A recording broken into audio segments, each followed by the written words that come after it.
SGOC에서 아카데미를 이제 시작을 하게 됐습니다. 8월 달부터 시작을 할 거고, 8월은 일단은 어깨 관절 강의부터 시작을 할 거고요. 저희가 이제 총 3분의 선생님, 그리고 저희 SGOC에 있는 저를 포함한 다른 이제 치료사 선생님들과 같이 이제 강의를 시작을 할 겁니다. 오늘은 박민혁 선생님이 강의를 처음으로 스타트 할 거고, 저희 SGOC 아카데미에서는 가장 이제 메인으로 강의를 맡아 주실 겁니다. 박민혁 선생님은 고려대 스포츠 운동의학 박사를 수료하셨고요. 그 다음에 대구 스포츠과학센터에 지금 현재는 선임 연구원으로 계십니다. 그 다음에 대한건강운동관리사협회 선수 분야의 수석 분과위원이시고, 그전에는 대구 보건대 물리치료학과 외래교수, 대구 한의대 한방스포츠의학과 외래교수, 예전에 국가대표 미식축구팀의 의무 트레이너로 지금 한창 많은 활동을 하고 계십니다. 오늘 강의 잘 들으시고 궁금한 거 있으시면 언제든지 많이 질문하시면 좋을 것 같습니다. 일단 제가 이번에 들려드릴 내용은 뭐 깊이 있는 내용보다는 좀 서로 내용을 아는 내용들 좀 공유를 하고, 그리고 본인이 모르는 내용 있으면은 좀 걸러서 같이 들어보시고 괜찮은 방법이 있으면은 그 방법으로 이제 접목시키면 좋을 것 같아서 좀 여러 가지의 거리들 좀 많이 준비를 해왔습니다. 해왔고 거기에 맞춰서 일단은 진행을 하면 될 것 같아요. 간단히 시작하기 전에 이거부터 먼저 좀 보여드릴게요. 뭐가 보이시나요? 지금 보시는 게? 고양이가 보이시는 분이 있고 쥐가 보이시는 분이 있죠. 그리고 요거는 뭐가 보이세요?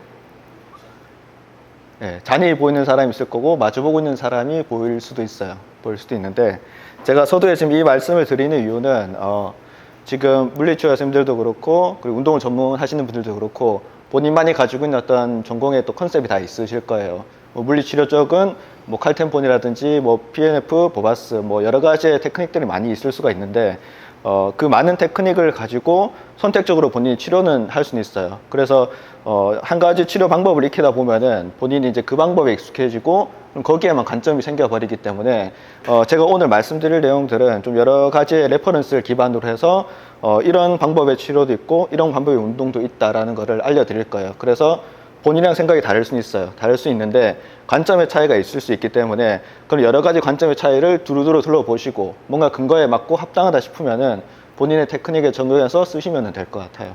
그렇게 쓰시면 되고, 제가 이제 말씀드리는 것 중에서도 여러 가지의 이론들이 많이 있기 때문에 그 이론이 무조건 틀렸다라기보다는 조금 더 나은 이론이 어떻게 발전될 수 있을까, 이 부분을 제가 좀 고민하면서 말씀을 오늘 드릴 거예요. 말씀을 드릴 거고, 지금 생각하는 이론과 다르다고 생각하면은 본인은 그 테크닉을 활용을 하시면 됩니다. 일단 먼저 간단하게 해부학적인 것들은 이제 다 아실 거니까 일단은 보여만 드리는 거예요. 해부학적인 표면 보여만 드리는 거고, 우리가 숄더 쪽에 이제 중심으로 보게 되면은 주로 보는 뼈라든지 관절 그리고 근육들이 좀 몇 가지가 있을 수가 있습니다. 그래서 그 중에 이제 하나의 포커스를 둬야 되는 게 이제 스카풀라, 날개에 있는 날개뼈 쪽의 앞뒤면을 지금 보고 있는 거예요. 그래서 이 앞뒤면의 해부학적인 면은 나중에 또 다른 선생님이 또 강의를 해주실 때 또 디테일하게 설명을 해주실 거니까 일단 이런 게 있다라는 걸 기본적으로 다 알고 넘어갈게요. 그리고 이 스카풀라의 위치를 보시면은 우리가 립을 싸고 있는 스카풀라가 이렇게 얹어져 있는 형태로 되어 있죠. 날개뼈에 얹어져 있어요. 얹어져 있고, 이게 그냥 얹어져 있는 게 아니라 우리가 둥근 형태로 싸고 있는 이 립을 통째로 해서 이 스카풀라 위를 덮는 형태로 되어 있어요. 그러면은 그냥 일직선상에 덮여 있는 것이 아니라 약간의 5도의 틸트된 상태로, 기울어진 상태로 붙어 있어요. 그리고 전체적인 각도를 보시면은 여기 보이시는 윗면에서 보는 이 립의 전체적인 모형과 그 다음에 윗팔뼈, 휴머러스랑 스캐플라의 위치를 각각의 각도를 지금 보여주고 있는 거예요. 일직선으로 되어 있는 게 아니죠. 일직선으로 되어 있는 게 아니라 원형의 형태를 띠면서 그 안에서 움직임을 만들어낼 수가 있는 거예요. 그래서 우리가 봐야 될 거는 이 스카플라랑 클레비클 그리고 휴머러스, 립, 이 다양한 관절들 사이에서 움직이는 움직임들이 직선적인 방향에서 움직이는 것이 아니라 3차원적인 움직임을 통해서 우리가 움직임을 만들어낸다라고 보시면 돼요. 기본적인 해부학적 구조를 말씀드리는 거예요. 그래서 일단 기본적인 해부학적 구조상 일단 스캐플라랑 휴머러스를 보게 되면은 이런 식으로 좀 붙어 있죠. 위에 보시면은 스캐플라랑 헤드, 머리가 붙어 있습니다. 그 뭘로 쌓여져 있죠? 붙어 있는 게 딱 붙을 수 있게 만들어준 구조물이 뭐가 있죠?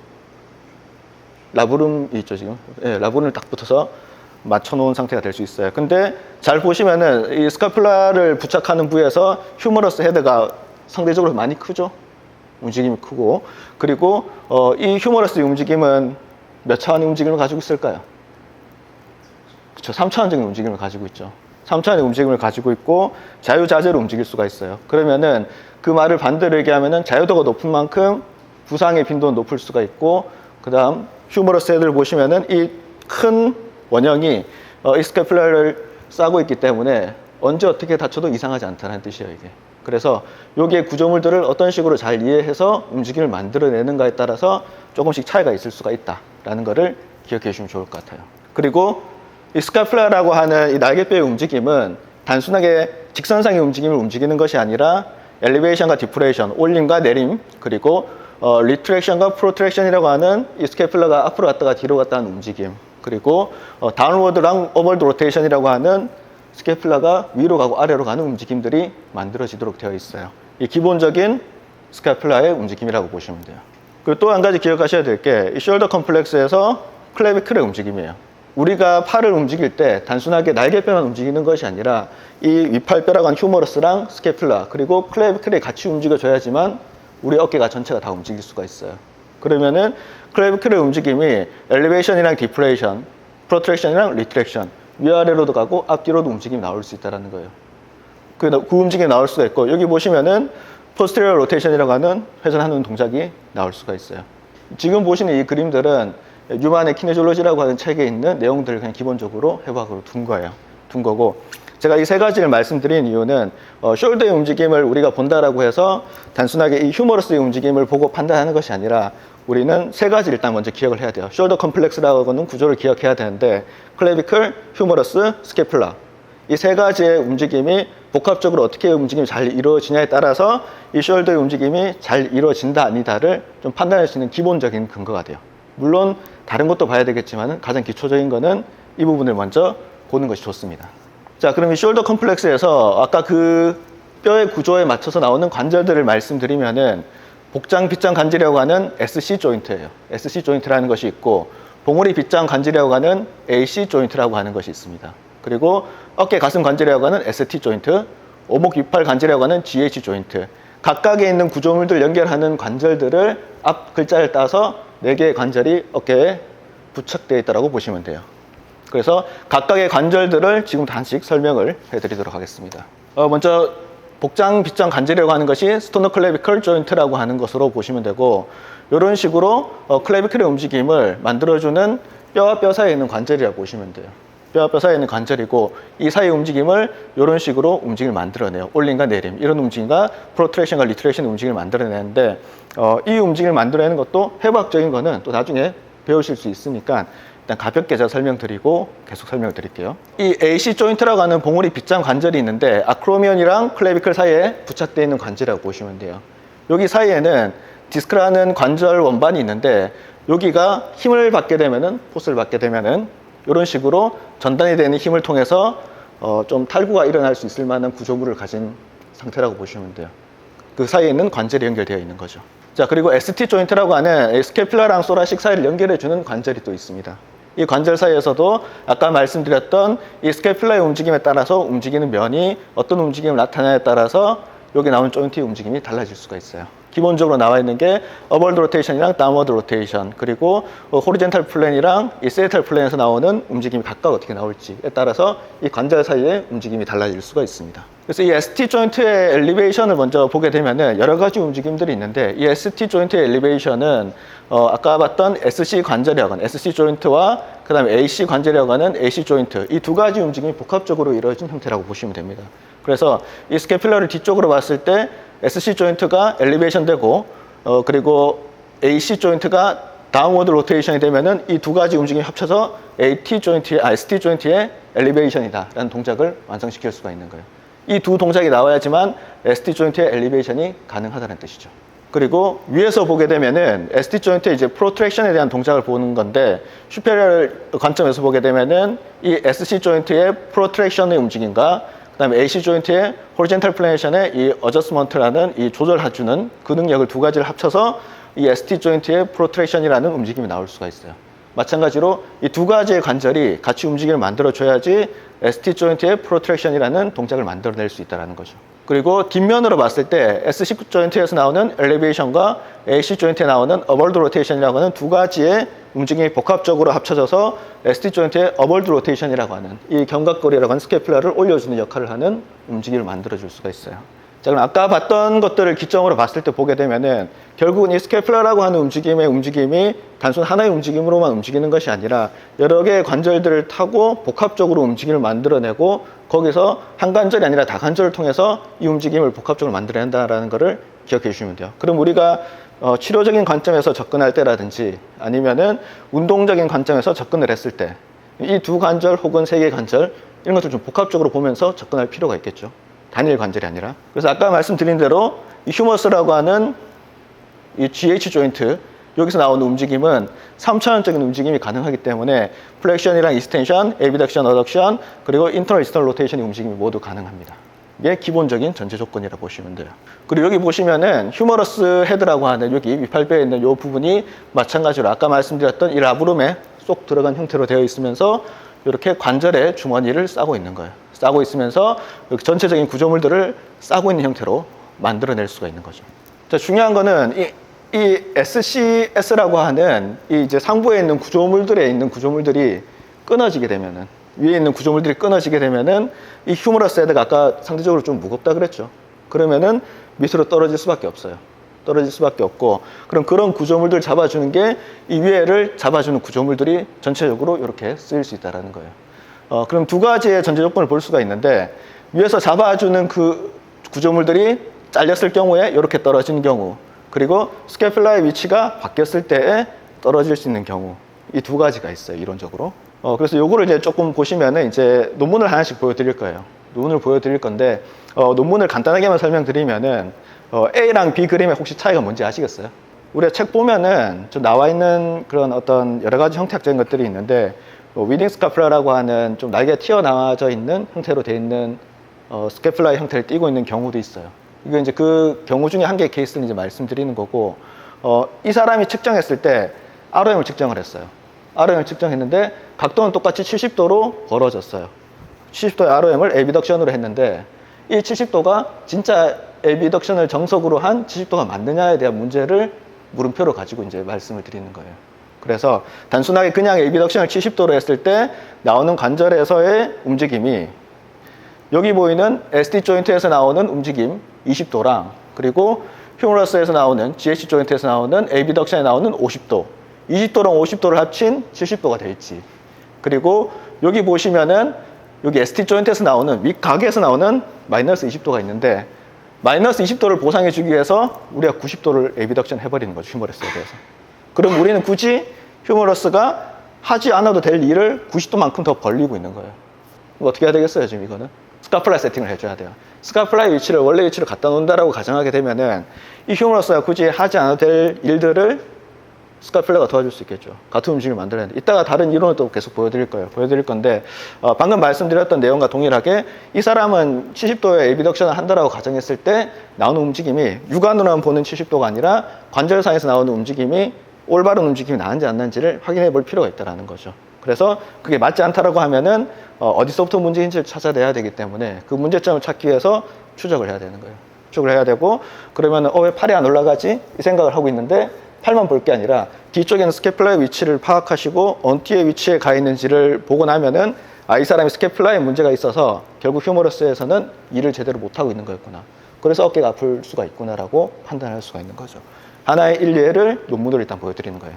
여기까지는 이해하시겠죠? 요런 식으로 일단 말씀드릴 거예요. 제가 말씀드리는 거는 일단 학부에 계셨을 때라든지 공부를 지금 평상시 하고 계셨을 때 일반적인 내용들 아마 다 알고 계실 거예요. 이제 제가 말씀드릴 내용들은 이런 식으로 현장에 있을 때 뭔가 좀 물음표가 될 만한 내용들 그리고 현장에 있을 때 뭔가 궁금했던 내용들을 조금 어프로치할 수 있도록 논문에 기반해서 일단 근거로 제가 말씀드리는 거고 테크니컬적인 것도 일단 운동을 통해서 일단 말씀을 드릴 건데 그게 왜 이렇게 되는지를 제가 설명드릴 수 있는 시간이 오늘 시간이 될 것 같아요. 2시간에 이 숄더에 대한 다양한 것들에 대해서 다 설명하면은 그건 천재겠죠. 그거는 대단히 강의를 잘 하시는 분이 2시간 만에 말씀을 드리는 거고 뭐 원장님 계시겠지만은 의대에서도 숄더 파트로도 굉장히 오랜 공부를 하셨기 때문에 2시간 만에 모든 걸 다 설명드리기는 힘들 겁니다. 제가 말씀드리는 거는 아까 처음에 말씀드렸던 그거에 대한 포커싱을 두고 말씀드리는 거예요. 여러 가지 그림을 봤을 때 관점은 다양해질 수 있어요. 그 다양한 관점을 볼 수 있는 눈을 저는 알려드리는 거예요. 그 눈을 알려드리는 거고, 그래서 그걸 봤을 때 그 양면을 볼 수 있는지 없는지를 파악하시면은 나머지는 또 와서 공부하시면 되니까 같이 공부하시고 또 습득하시면 아마 도움이 되지 않을까 싶어요. 이런 식으로 해서 계속 진행할게요. 중간에 이상한 거 있거나 질문 있으시면은 막 공격해 주셔야 돼요. 저도 같이 공부가 되는 거기 때문에 재밌을 것 같습니다, 저는. 그래서 일단 숄더 컴플렉스에서 이제 근육 쪽으로 가서 말씀을 드릴 건데, 제일 중요한 근육이 뭐가 있죠, 우리가? 로테이터 커프가 굉장히 많죠. 혹시 뭐 치료하시거나 아니면 운동하실 때 제일 많이 접하시는 분이 어떻게 되세요, 지금? 여러 가지 환자들이라든지 뭐 고객이 있을 수 있을 것 같은데, 현장에서 이제 계신 분들은 이제 다양한 케이스들을 볼 수가 있는데, 물론 구조학적인 문제에서 혹은 나이에 대한 노화에 대한 부분에서 나올 수 있을 만한 문제로 생길 수 있는 문제도 있고 여러 가지 문제가 나올 수는 있어요. 근데 우리가 이제 포커싱으로 봐야 될 거는 치료적으로 접근할 때에는 뼈랑 관절의 위치를 이제 올바르게 잘 접목시키고 페인에 대한 컨트롤을 할 수 있는가의 부분이고, 그 뒤에 이어져야 될 내용들은 이 근육에 대한 컨트롤이 얼만큼 잘 이루어지는가를 또 판단하는 것도 굉장히 중요한 일이라고 보시면 돼요. 그래서 이 어깨 쪽의 근육을 보게 되면은 여러 가지 근육들이 많이 있습니다. 많이 있고 세세하게 근육들이 많이 있는데, 그 이유 중에 한 개는 어깨의 움직임이 아까 말씀드렸다시피 자유자재로 움직이고 3차원적인 움직임을 만들어낼 수 있기 때문에 근육은 많아질 수밖에 없어요. 쓰임에 따라서 많아질 수밖에 없고, 그 중에 이제 많이 언급되는 근육 중에 한 개가 이제 로테이터 커프의 근육이 될 수가 있겠죠. 그 이유는 뭐 공부 다 해보셨으니까 아실 거예요. 로테이터 커프는 숄더의 안정체 역할을, 스테빌레이제이션 역할을 해줄 수 있는 중요한 근육이다라고 항상 워딩을 외우셨기 때문에 로테이터 커프에 대해서 공부를 하셨을 거예요. 로테이터 커프는 뭐 다 아실 거지만은 그냥 간단하게 그냥 언급만 해드릴게요. 수프라스피네투스, सब스캐플라리스, 인프라스피네투스, 테레스 마이너. 이런 근육들이 어깨의 안정자 역할을 하면서 잡아주는 역할을 하고 있어요. 이런 식의 역할을 하고 있고, 그 중에 이제 첫 번째로 볼 게 이제 수프라스피네투스죠. 이 수프라스피네투스가 주로 하는 역할은 팔에 에비덕션을 해주는 역할을 같이 해주고 있어요. 그리고 위에서 이제 끌어당기면서 적절한 글라이딩 효과를 내주면서 팔의 움직임을 잘 만들어줄 수 있는 안정자 역할을 하는 거긴 한데, 여기 보시면은 뭐가 위에 있죠? 수프라스피네투스 위에 있는 구조물을 보시면은 여기 서브아크로미얼 벌서가 있고 그 위에 아크로미언이 있고, 그러면은 움직임에 따라서 찝힘이 나올 수 있겠죠. 그럼 우리가 흔히 알고 있는 임피지먼트 신드롬이라고 하는 질환도 생길 수가 있고, 뭐 임피지먼트 신드롬 같은 경우에는 뭐 다양한 외적 요인과 내적 요인이 있긴 한데 그건 따로 공부해 보시면 아마 안에 내용이 있을 겁니다. 오늘 말씀드릴 내용은 이제 그 내용은 아니고, 이 수프라스피네투스가 이제 움직임을 만들 때 일반적인 움직임을 만드는 것이 아니라 여기 보시면은 롤 형태로 되어 있는, 돌아가죠. 이런 식으로 롤 앤 글라이드 형태로 올라가게 되는데, 일반적으로 이게 관절상으로 그냥 올라가게 되면은 이렇게 올리면은 그냥 휴머러스 헤드는 이렇게 치고 올라갈 수밖에 없어요. 그래서 이런 회전 동작을 통해서 롤 앤 글라이드를 이렇게 만들어내면서 위에 있는 1cm의 요 공간을 남겨두고, 이제 논문상에서는 0. 몇 정도에 되는 공간이라고 하는데, 그 1cm 되는, 대략적인 1cm 되는 공간을 그 사이에 이 코라코이드 아크로미얼 아치에 있는 이 사이에 있는 부분을 남겨두고 그 다음에 움직임을 만들어내는 거예요. 그냥 움직임을 만들어내는 것이 아니라 이 11도의 움직임을 움직일 때마다 이 1cm 여유 공간에 병증도를 남겨두면서 회전을 하면서 움직임을 만들어내는 거죠. 거기서 만들어내는 움직임을 하는 게 중요한 역할이 수프라스피네투스가 같이 작용을 하는 거예요. 그래서 이제 이 수프라스피네투스가 이런 식으로 잡아당겨서 적절한 롤 앤 슬라이드 형태, 이런 것들을 잘 만들어주면은 구름 형상을 만들면서 미끄러짐을 만들어주면서 어깨가 더 이상 위로 올라가지 않도록 적절한 움직임을 만들어주면서 관절의 움직임 형태를 띌 수가 있어요. 띌 수가 있고, 그래서 이 에비덕션 한 동작이 굉장히 중요하죠. 그리고 현장에 계셨던 분들이랑 그리고 지금도 공부하시는 분들, 제가 학부 때부터 늘상 하는 얘기들이 많이 있는데, 숄더 에비덕션 할 때 활성화되는 근육이 뭐인 것 같으세요? 가장 많이 언급되는 두 개가 이 수프라스피네투스랑 델토이드 중에서 뭐가 먼저 활성화될 것이냐에 대한 가블 롬바에 대한 논문이 꽤나 있습니다. 이니셜 에비덕션이 이제 언제냐에 따라서 이제 이게 굉장히 또 중요한 포인트가 될 수가 있긴 한데, 이거 그 답답하신 분이 논문을 쓴 것 같아요, 이거를. 이게 그 답답해서. 답답해서 이제 붙였죠, 이제. 여기 EMG를 이제 다 붙여놓고, 이제 서페이스 표면에 EMG 붙여놓고, 에비덕션을 아령 들고 시켜본 거예요. 실제로 이제 어디가 활성화된지 한번 보자. 근육별로 다 붙여본 거예요. 쭉 형태적으로 다 붙여봤는데 이 수피노스피투스랑 델토이드가 이 0초가 되는 시점부터 해서 이렇게 쭉 액티베이션이 나타나는 관이라 보시면은 두 근육 다 쓰이긴 합니다. 쓰이긴 하는데 어느 게 먼저라고 하기가 굉장히 애매한 상황이긴 해요. 그래서 이제 학자들 사이에서도 이게 먼저 저게 먼저라도 야기를 이제 많이 하는 것들이 그 근육들에 대한 이제 언급이 많이 되고 있는 거죠. 그렇게 되고 있는 거고, 이런 식으로 이제 하게 되면은 구분할 수는 없어요. 에비덕션에 대한 구분할 수가 없고. 그럼 만약에 이제 로테이터 커프에 대한 문제가 있고 우리가 슈퍼스페스트에 대한 어떠한 그 액티베이션을 만들기 위한 운동이 필요하다 하면은 주로 하는 운동이 뭐가 있을까요? 그 병원에서 굉장히 많이 하는 운동이에요. 맞아요. 스캡션이에요. 그래서 아까 말씀드렸던 그 머슬에 대한 액티베이션이 결국에는 같이 일어난다라고 가정하게 되면은 결국 이 머슬에 대한 액티베이션에 대한 부분을 조금 더 잘 이해할 필요가 있는데 그 중에 하나의 논문을 또 발췌해서 말씀을 드리는 거예요. 우리가 어떤 기능적인 움직임에서 이상적인 패턴을 보인다고 하면은 다른 쪽에 있는 근육들이 두 가지 형태로 나타나요. 이 로컬에 있는 머슬들이 다양한 모션을 나타낼 수가 있는데 이 하이퍼 모빌리티가 나올 수가 있고 하이퍼 모빌리티가 나올 수가 있어요. 그러면은 움직임이 작아지는 곳과 많아지는 곳이 격차가 생기기 시작해요. 그렇게 되면은 우리가 이제 흔히 얘기하는 현장에서 쓰는 근육만 쓰는, 그리고 이 동작을 했을 때 액티베이션 시키고 싶은 근육, 내가 원하진 않는데 환자는 이미 그 근육을 활성화를 원하지 않는 타겟으로 해서 근육을 액티베이션 시켜서 활성화 시키는 경우가 있을 수가 있어요. 그렇게 있을 수가 있는데 그게 결국은 여러 가지 작용에 의해서 이 조직들을 섬유화시키게 되는 거죠. 강직을 만들게 되는 거죠. 계속 과활성화 상태를 만들어서 결국 그게 또다시 돌아가서 비이상적인 기능적인 움직임을 만들어내고 거기서 또 다른 문제가 또 계속 발생되는 거예요. 이 반복적인 악순환이 계속되는 거죠. 그래서 이 머슬에 대한 액티베이션을 어떻게 할 것인가를 한번 물음표로 던져볼 필요는 있어요. 우리가 로테이터 커프를 했을 때 이 스프레스메투스를 최적화하게 만드는 운동이 뭐가 있을까라고 했을 때 여러 사람들이 이제 의견들을 냈겠죠. 그 중에 가장 압도적으로 많이 나온 게 이 스캡션이에요. 스캡션의 운동을 보게 되면은 이런 식으로 하는 게 보통 대다수의 동작이긴 합니다. 동작이긴 하고 밑에 보시면은 풀캔인 엄지손가락 위에가 있는 상태에서 그대로 올리는 동작을 하게 되면은 처음 보시는 스프레스메투스의 액티베이션이 한 62 정도가 나오게 돼요. 그리고 미들 델토이드랑 그다음에 포스트 델토이드가 다른 동작보다는 상대적으로 낮은 값으로 잡히게 돼요. 그럼 우리가 만약에 이 사람을 스피노스피노투스의 운동을 시키고 싶다라고 하게 되면은 이 동작을 하게 되면은 우리가 정확하게 타겟으로 한 근육을 액티베이션하는 동작을 만들어낼 수가 있는 거죠. 그래서 이 동작을 시키는 1번인 이유예요. 1번인 이유. 이 동작이 액티베이션이 잘 되기 때문에. 자, 그럼 이 동작을 했을 때 주의해야 될 게 뭐가 있을까? 지금 보시는 거와 마찬가지로 이 스캐션이라는 동작을 하게 되면은 이렇게 되면은 우리가 뭘 봐야 될까요? 만약에 치료를 하거나 운동을 시켰을 때 첫 번째로 봐야 될 게 뭐가 있을까요? 과활성화된 상태를 만들지 않기 위해서 우리의 헤드, 머리는 굉장히 무거운 상태로 몸을 지지하고 있어요. 중력의 영향을 받고 있죠. 그리고 잘못된 자세를 취하면서 잘못된 동작을 하게 되면은 결국 머리가 앞으로 간다든지 다른 동작을 취했을 때 결국에는 이 어퍼 트라페지우스 쪽에 굉장히 강한 액티베이션이 들어올 수가 있어요. 그렇게 되면은 우리가 원하는 동작은 이건 뭐였죠, 지금? 그렇죠. 수프라스메투스를 운동시키려고 했죠. 어퍼 트라페지우스를 움직이게 하는 운동이 아니에요, 이거는. 그래서 여기 힘을 빼게 하는 운동을 만들어줘야 돼요. 근데 여기 보시면은 뭐라고 적혀 있죠? 스캡션이라고 하는 동작은 어퍼 트라페지우스랑 미들 트라페지우스, 로우 트라페지우스, UT, MT, LT라고 봤을 때 세 개를 다 활성화시킬 수 있는 운동의 동작이에요. 그래서 운동을 시킬 때 좀 주의해야 될 게 이 스캐션 동작을 했을 때 어퍼 트라페지우스에 너무 과활성화를 만드는 동작을 하게 되면은 결국 이거는 어퍼 트라페지우스 트레이닝을 지금 시키고 있는 거예요, 대상한테.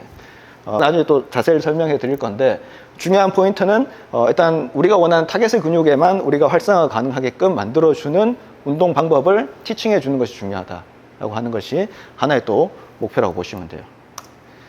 그래서 이제 두 번째 이유를 말씀드리면은 이 스캐필라에 대한 움직임을 유만책에서 봤을 때 지금 해보시면 아실 거예요.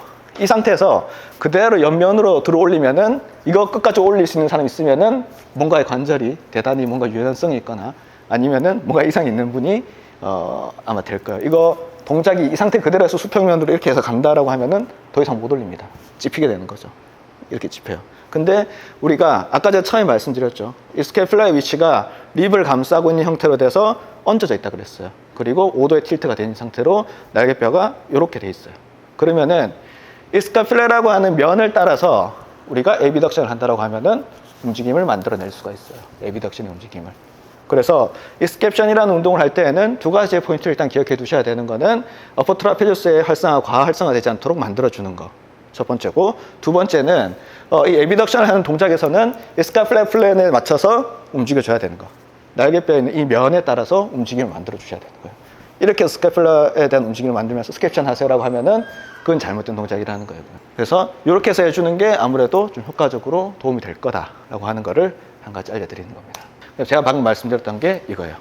우리의 인체 구조상 아까 말씀드린 대로 스카퓰라의 면에 얹혀진 형태로 가려면은 결국 이 면에 맞춰서 움직임을 만들어줘야 돼요. 그래야지 스캐퓰라가 다른 데 부딪히지 않고 원활하게 에비덕션 동작을 완수할 수 있게끔 만들어주는 역할을 한다고 보시면 되는 거예요. 자, 그리고 그 다음 보시면은 이 로테이트 커프에서 나오는 근육 중에 또 수피리어 스피노투스랑 또 같이 봐야 될 근육 중에 한 개가 이 서브스캐퓰라리스라고 하는 근육, 인프라스피노투스라고 하는 근육, 그리고 테러스 마이너라고 하는 이 근육들이 로테이트 커프에서 많이 작용될 수가 있어요. 자, 그래서 우리가 로테이트 커프 운동 시키면은 주로 하는 운동 중에 한 개가 이 운동은 어느 병원이나 어느 운동센터나 다 동일하게 하는 거예요. 로테이트 커프 엑서사이즈가 있죠. 아마 이제 동작을 아실 거니까 이렇게 해서 한번 일단 한다고 가정하게 되면은 우리가 보통 일반적으로 생각하는 로테이트 커프 운동에 이제 인터널 로테이션에 대한 운동을 한다면은 이런 식으로 할 수가 있겠죠. 네. 이렇게 해서 하고 움직임을 만들어낼 수가 있어요. 이스터널은 또 수평면을 반대로 해서 또 이스터널 로테이션의 운동을 만들어낼 수가 있겠죠. 네. 이런 식으로 해서 인터널 로테이션과 이스터널 로테이션의 움직임을 만들어낼 수가 있어요. 네. 네, 그렇죠. 네. 이렇게 하면 되는데 근데 더 좋은 방법 혹시 아시는 분 있으세요? 여기서? 요거를 조금 더 확실하게 할 수 있는 운동 방법을 내가 알고 있다 하시는 분 있으세요? 제가 아까 처음에 말씀드린 대로 이 휴머러스의 움직임을 보는 것도 중요한데 날개뼈의 움직임도 같이 보는 게 중요하다고 말씀드렸어요. 그러면은 지금 말씀드린 이 로테이트 커프라고 하는 운동의 동작은 이 스캐퓰라의 위치가 고정이 돼 있어야 되겠죠. 고정이 돼 있고 휴머러스가 움직여야지 이게 진짜 로테이트 커프에 대한 움직임이 될 수가 있겠죠. 그럼 그 고정시키기 위해서의 방법이 여러 가지가 있는데 그 중에 한 개가 이제 요 수건을 잘 말아서 요 사이에 끼워 넣는 거예요. 이 상태에서 그대로 뒤쪽에 있는 스캐퓰라의 위치를 점검을 해 주셔야 돼요. 원래의 위치에 리포지션이 잘 되어 있는지를 보시고 어퍼 트라페지우스에 힘이 많이 빠져 있는지 그것도 한번 체크를 해 주시고 이제 이 상태에서 인터로 로테이션을 하게 되는 거죠. 하게 되는 거고 안으로 당겼다가 천천히 내려놓고 다시 안으로 당겼다가 그쵸. 아까보다 훨씬 좀 안정적인 자세로 진행된다고 보시면 돼요. 이런 식으로 이제 보시면 되는데 이건 전체 동작을 지금 다 보여드리는 건 아니고 이 로테이트 커프에 대한 운동을 어떻게 하는 것이 좋은지를 그냥 일예로 한번 보여드리는 거예요. 하나 보여드리는 거고 이 로테이트 커프의 움직임을 만들기 위해서 여러 가지 동작을 만들어낼 수는 있습니다. 근데 중요한 것은 이 스캐퓰라를 덮고 있는 이 로테이트 커프가 픽세이션이 된, 이 스캐퓰라가 픽스된 상태에서 휴머러스 움직임을 원활하게 만들어내고 있는지가 아닌지가 굉장히 중요한 거라고 보시면 돼요. 대신 아까 말씀드린 대로 다른 쪽의 근육이 과활성화되지 않고 내가 원하는 타겟의 근육으로만 갈 수 있도록 로테이트 커프 근육이 상대적으로 다른 근육보다는 클까요, 작을까요? 작겠죠. 예, 작아요. 작고 이따 설명드릴 건데 결국 이 작은 근육은 큰 힘을 요구하진 않아요.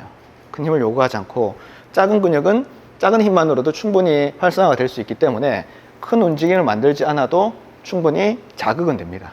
자극이 되기 때문에 그렇게 해서 포인트를 하나 두시면 될 것 같아요.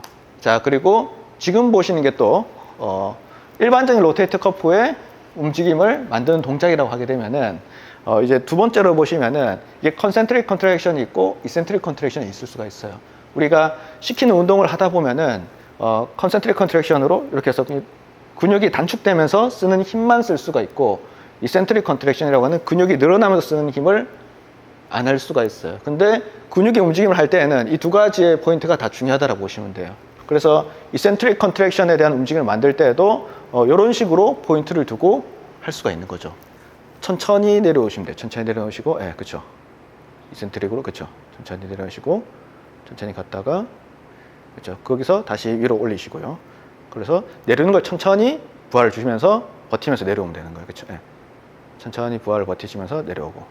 뭐, 이런 식으로 해서, 근육에 대한 반응을 단순히 빠르게 움직임만 만들어내는 것이 아니라 움직임을 만들 때 천천한 움직임을 통해서 근육이 늘어나면서도 힘을 쓸 수 있도록 만들어주는 포지션을 만들어주는 게 중요하다는 거예요. 그래서 우리가 운동을 시킬 때는 근육이 단축되면서 근육이 작아지면서 짧아진 형태로 운동을 많이 할 수가 있는데 그 운동뿐만 아니라 늘어나면서 하는 운동도 같이 해줘야지만 이 근육뿐만 아니라 텐던에도 굉장히 도움을 많이 주게 됩니다. 이따 이론적인 설명을 드릴 건데 그 관계가 굉장히 중요하다고 보시면 돼요. 그 다음 보실 게 이제 subscapularis라고 하는 견갑 하근에 대한 근육에 대한 활성화를 보는 건데 여러 가지 움직임을 볼 수가 있어요. 여러 가지 움직임을 볼 수가 있는데 이 0도의 abduction이 된 상태 그리고 90도의 abduction이 된 상태 0도라고 하면은 여기서 그냥 이 상태에 있을 때의 움직임을 30도 정도 왔다 갔다 하는 상태 그리고 여기서 했을 때 움직임을 30도 왔다 갔다 했을 때 밴드를 걸어놓고 아까 하셨던 동작처럼 밴드를 걸어놓고 운동을 했을 때 어떻게 액티베이션이 될 것인가 어느 근육이 액티베이션이 많이 될 것인가를 보여주는 논문이라고 보시면 돼요. 그래서 제일 많이 되는 거는 이쪽에 보시면 뭘까요? 답은 아까 말씀드렸어요. SSC라고 하는 이 subscapularis라고 하는 이 근육이 견갑 하근 쪽이 굉장히 액티베이션이 많이 된다는 것을 느낄 수가 있어요. 그렇게 되는 걸 볼 수 있고 그리고 그 중에 이제 만약에 우리가 subscapularis라고 하는 근육을 봤을 때 세 가지의 포션을 나누게 되면은 이 상부, 중부, 하부의 움직임을 봤을 때 가장 액티베이션이 많이 되는 동작이 여기 보시죠? 인페리얼 쪽이에요. 인페리얼 쪽이 굉장히 많이 되고 특히나 아까 봤던 90도 abduction 상태에서 하는 동작을 만들었을 때 이 동작이 subscapularis라고 하는 근육을 활성화시키고 그 중에서도 인페리얼 쪽에 있는 근육의 액티베이션을 많이 만들어낼 수가 있다. 그래서 내가 원하는 포션을 만약에 힘을 줄 수 있다라고 하면은 이런 식의 운동 동작을 만들어서 어느 쪽을 내가 조금 더 타겟으로 해서 근육이 활성화시킬 것인가 그 동작을 봐주시면은 좋을 것 같습니다. 자, 그래서 우리가 보통 로테이트 커프에 대한 움직임을 봤을 때 이 관계되어 있는 움직임들을 보게 되면은 여러 가지 고려해야 될 면이 있습니다. 그 중에서 우리가 놓치고 가는 부분들 중에 한 개가 이 부분이에요. 일반적으로 지켜야 될 원칙들이 있는데 어떤 에듀케이션을 통한 교육이 필요할 수도 있고요. 그 다음에 어떤 관계되어 있는 어떤 상반된 어떤 휴식을 좀 취해야 될 수도 있고 아니면은 페인 컨트롤을 위한 페인의 관리가 필요할 수도 있고 또 중요한 게 이 모터 컨트롤이라고 하는 부분입니다. 이 부분에서의 좀 어프로치가 필요한 거예요. 이 모터 컨트롤이 필요한 이유는 다른 재활에서 동일하게 적용이 될 수가 있어요. 그래서 오늘 한번 설명을 드리면서 말씀을 드릴게요. 우리가 이제 보통 재활을 하거나 운동을 시킬 때 여러 가지 측면에서 좀 검사를 할 수가 있는데 두 가지 일단은 중요하게 봐야 될 항목들이 있습니다. 이 스트렝스라고 하는 근력이랑 모터 컨트롤이라고 하는 이 운동을 조정할 수 있는 능력이에요. 두 가지가 다 안 되면은 뭐 아무것도 할 수가 없겠죠. 제대로 할 수 있는 능력이 없으니 할 수가 없는 거고 B라고 하는 그림을 보면은 일단 근력은 있어요. 근력은 있는데 이 모터 컨트롤이 되지 않으면은 이 적절한 움직임을 만들어낼 수가 없습니다.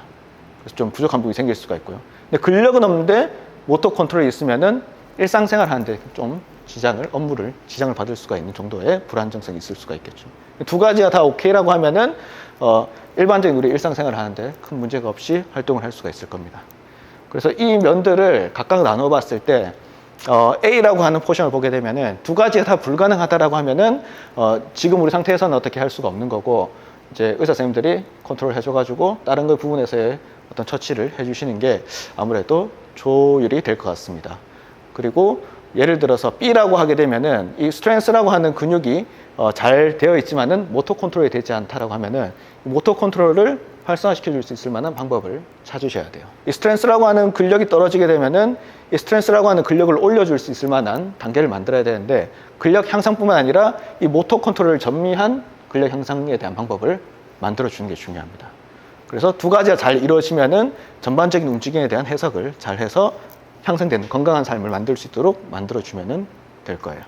자, 그래서 이제 예를 들어서 이 4주의 기간을 두고 운동을 시켰어요. 아이소메트릭이라고 하는 근력의 움직임이 없지만은 일정의 근육의 힘을 계속 줄 수 있는 트레이닝과 그 다음에 아이소토닉이라고 하는 우리가 일반적으로 생각하는 근력 운동을 시켰을 때 이 프리포스트를 보게 되면은 여기 밑에 있는 부분들의 마름모 형태가 프리 형태를 이제 남겨져 있는 상태고 위에 있는 것들이 이 포스트라고 하는 중재에 대한 부분이 나올 수가 있습니다. 그래서 이 코티컬 이니비션이라고 하는 이 피질 억제에 대한 부분, 이 부분의 컨트롤이 잘 된다라고 하면은 즉 우리가 생각하는 어떤 모터 컨트롤이 잘 이루어지는 상태라고 하게 되면은 여기서 나오는 전반적인 프리포스트를 비교해 봤을 때 향상될 수 있는 부분들이 좀 다양하게 있다라는 것을 설명을 해주고 있는 거예요.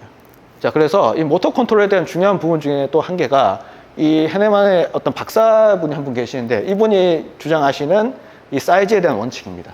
모터 유닛에 대한 단위를 봤을 때 이 모터 뉴런이라고 하는 것이 근육에 많이 부착돼서 우리가 만약에 큰 힘을 쓸 때는 큰 근육이 필요하겠죠.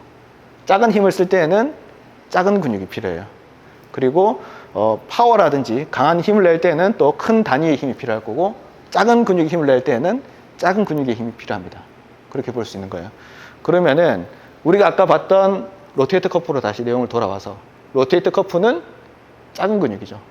작은 근육이면은 그렇게 큰 근육의 움직임을 만들지 않아도 작은 힘만 써도 작은 근육의 움직임을 컨트롤할 수가 있는 거예요.